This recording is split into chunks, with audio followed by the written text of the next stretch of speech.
Okay, our next story is The Turtle and the Monkey. Ano next story? Turtle and the monkey. Anong turtle? Bao? Bao. Ang monkey? Amo? Amo. Okay, so Aryo, ang turtle, Aryo ang monkey. The turtle and the monkey met by a riverbank one day. They saw floating on the river a banana trunk which they pulled out of the water. So, isang araw ay nagkita ang pagong at ang matsing sa tabi ng ilog. Nakakita sila ng inaanod na puno ng saging na kanilang sinagip. So, may nakita sila kung sa ano? Saging. Puno. Sang saging nga galutaw sa may river or sa may suba. Nakita sila.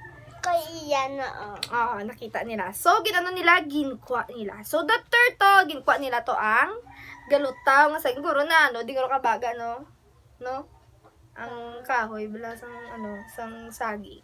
So, the turtle and the monkey decided to cut the trunk in half so that each one will have something to plant.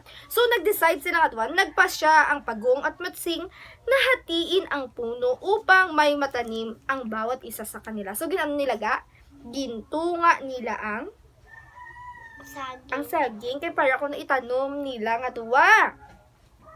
Weeks later, so ang gikwa sang monkey, amo ni sang may dahon na ang gikwa sang sang turtle, amo niya ang may ugat.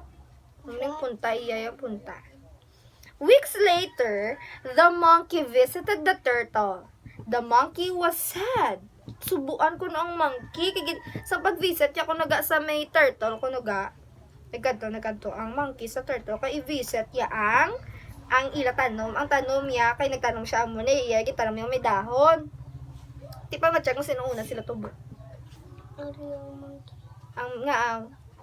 Kay may dahon na sidaan niya. Mula sa tiyang iyaya, naglagaw to sa kay turtle. Paglagaw niya kay turtle, nasad gid siya. Nga nasad siya. Ang monkey nag-offer, so naghambal siya nga, ang iya kuno nga, gintanom, napatay, wala na buhi. Samtang kay turtle, amuna niya iya banana, may bunga.